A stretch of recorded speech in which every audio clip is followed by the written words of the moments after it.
Assalamualaikum warahmatullahi wabarakatuh. Perkenalkan, saya atas nama Karina Nurul Hikmah dengan NIM O1A1200091 dari Universitas Haluoleo, jurusan Farmasi kelas B angkatan 2020. Dalam video kali ini, saya akan mempresentasikan mengenai metabolisme karbohidrat. Yang pertama, apa sih itu glikolisis, glikogenolisis, glikogenesis, glikoneogenesis? Glikogenesis merupakan pembentukan glikogen dari glukosa. Peningkatan kadar glukosa dalam darah yang terjadi, misalnya beberapa saat setelah makan, menyebabkan pankreas mensekresikan hormon insulin yang menstimulasi penyimpanan glukosa dalam bentuk glikogen dalam hati dan otot.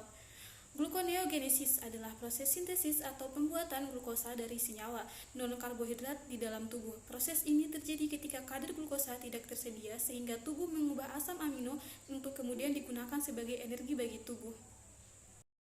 Glikolisis berasal dari kata gliko yang berarti gula dan lisis yang berarti penguraian. Glikolisis merupakan proses penguraian gula 6-karbo menjadi 2 molekul asam pirufat berkarbon. Glikogenolisis merupakan proses pemecahan molekul glikogen menjadi glukosa. Apabila tubuh dalam keadaan lapar dan tidak ada asupan makanan, maka kadar glukosa dalam darah akan menurun. Glukosa diperoleh dengan memecah glikogen menjadi glukosa yang kemudian digunakan untuk memproduksi energi. Selanjutnya, gimana sih proses siklus glikolisis? Sebelum memulai pada proses glikolisis, saya akan menjelaskan dulu apa sih glikolisis itu. Glikolisis adalah reaksi pelepasan energi yang memecah satu molekul glukosa 6 atom C atau monosakarida lain menjadi 2 molekul asam pirufat 3 atom C, 2 NADH, dan 2 ATP. Glikolisis merupakan tahapan pertama dari proses respirasi aerob untuk menghasilkan energi dalam bentuk ATP. Setiap reaksi pada jalur glikosis dikatalisis oleh enzim yang berperan spesifik hanya untuk reaksi tersebut. Setiap molekul glukosa yang dimetabolisme pada dua reaksi dalam satu jalur terdapat satu molekul ATP yang dihidrolisis. Proses ini, energi yang dilepaskan dalam dua molekul ATP terjadi penggabungan reaksi endorgenik. Dua reaksi lain masing-masing memproduksi dua molekul ATP dari reaksi fosforilisasi ADP untuk setiap molekul glukosa, sehingga mengubah total 4 molekul ATP. Tahap pertama adalah fosforilisasi glukosa atau penambahan gugus fosfat. Reaksi ini dimungkinkan oleh heksokinase enzim yang memisahkan satu kelompok fosfat dari ATP adenosine trisopate dan menambahkannya ke glukosa, mengubahnya menjadi glukosa 6-fosfat. Dalam satu ATP molekul yang merupakan mata uang energi tubuh digunakan dan akan ditransformasikan ke ADP atau adenosin difosfat karena pemisahan satu kelompok fosfat. Lalu tahap kedua adalah prosesi fruktosa 6-fosfat. Hal ini dimungkinkan oleh aksi dari enzim fosfoglukokoisomerase. Kerjanya pada produk dari tahap sebelumnya, glukosa 6-fosfat, dan berubah menjadi fruktosa 6-fosfat yang merupakan isomernya. Isomer adalah molekul yang berbeda dengan rumus molekul yang sama tetapi susunan berbeda dari atom. Lalu pada tahap berikutnya, fruktosa isomer 6-fosfat diubah menjadi fruktosa 1,6-fosfat dengan penambahan kelompok fosfat. Konversi ini dimungkinkan oleh fosfofruktokinase enzim yang memanfaatkan satu molekul ATP lebih dalam proses. Pada tahap keempat, adolase enzim membawa pemisahan fruktosa 1,6-difosfat menjadi dua molekul gula yang berbeda yang keduanya isomer satu sama lain. Kedua gula yang terbentuk adalah gliserdehida fosfat dan fosfat dihidroksiaseton. Lalu pada tahap kelima, interkonversi 2-glukosa. Fosfat dihidroksiaseton adalah molekul hidup pendek. Secepat itu dibuat, itu akan diubah menjadi fosfat gliserdehida oleh enzim yang disebut fosfotirase. Jadi dalam totalitas, tahap keempat dan kelima dari glikolisis menghasilkan 2 molekul gliserdehida fosfat.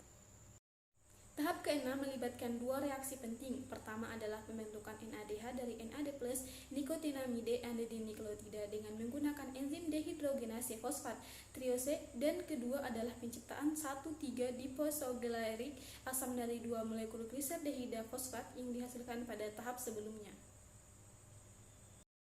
Lalu pada tahap ketujuh melibatkan penciptaan dua molekul ATP bersama dengan dua molekul 3-fosfogliserat asam dari reaksi fosfoglycerokinase pada dua molekul produk 1,3-diphosphoglyceric asam dihasilkan dari tahap sebelumnya. Lalu tahap ke-8 adalah reaksi penataan ulang yang sangat halus yang melibatkan relokasi dari atom fosfor dalam 3-fosfogliserat asam dari karbon ketiga dalam rantai untuk karbon kedua dan menciptakan dua asam fosfogliserat. Tahap 9 yaitu penghapusan air.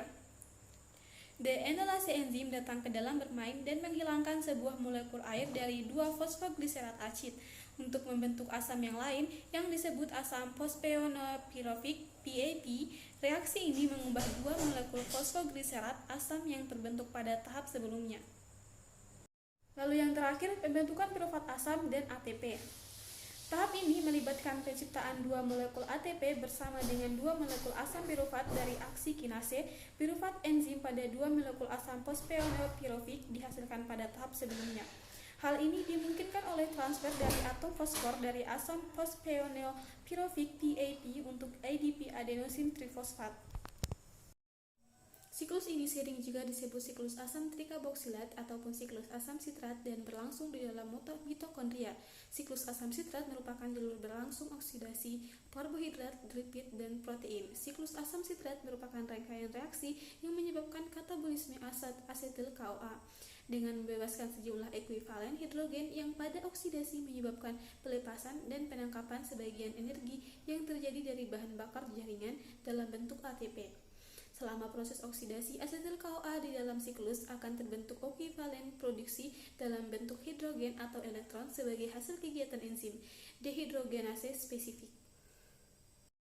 Lalu selanjutnya, gimana sih proses rantai transport elektron?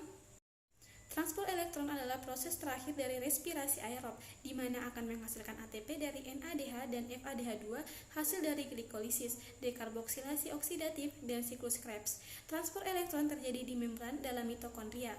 Di membran ini terdapat bagian-bagian penting yang berperan sebagai penerima elektron, yaitu kompleks protein 1, 2, 3, 4, ubikionon, dan sitokrom C. Proses ini disebut juga dengan fosforisasi dioksidasi dan ditemukan pada tahun 1948 oleh Eugene Kennedy dan Albert Leininger. Secara singkat, penjelasan transport elektron untuk NADH. Molekul NADH akan melepaskan elektronnya dan ditangkap kompleks protein 1 kemudian berpindah menuju ubiquinone. Saat elektron meninggalkan kompleks protein 1, menyebabkan sebuah H+ dikeluarkan menuju ruang antarmembran. Dari ubiquinone, elektron akan menuju kompleks protein 3 dan kemudian menuju sitokrom C. Saat elektron meninggalkan kompleks protein 3, sebuah H+ juga akan dikeluarkan menuju ruang antarmembran. Dari sitokrom C, elektron akan menuju kompleks sitokrom 5 yang 4 yang kemudian akan menuju penerima elektron terakhir yaitu O2. Saat elektron meninggalkan kompleks protein 4, menyebabkan sebuah H+ juga dikeluarkan menuju ruang antarmembran. O2 setelah menerima elektron akan meningkat H+ dan membentuk H2O. 3 H+ yang telah dikeluarkan tadi akan masuk kembali melalui enzim ATP sintase yang berada di membran tersebut. Setiap H+ yang masuk melalui ATP sintase juga akan dihasilkan satu molekul ATP. Jadi, total dari satu NADH akan dihasilkan 3 ATP. Apa sih hubungan metabolisme, lipid, dan asam amino? Reaksi metabolisme merupakan suatu reaksi yang saling berkaitan dan tidak dapat dipisahkan satu sama lain dengan bentuk jejaringan. Karbohidrat, lemak, dan protein bertemu di jalur siklus Krebs dengan asetil koenzim A.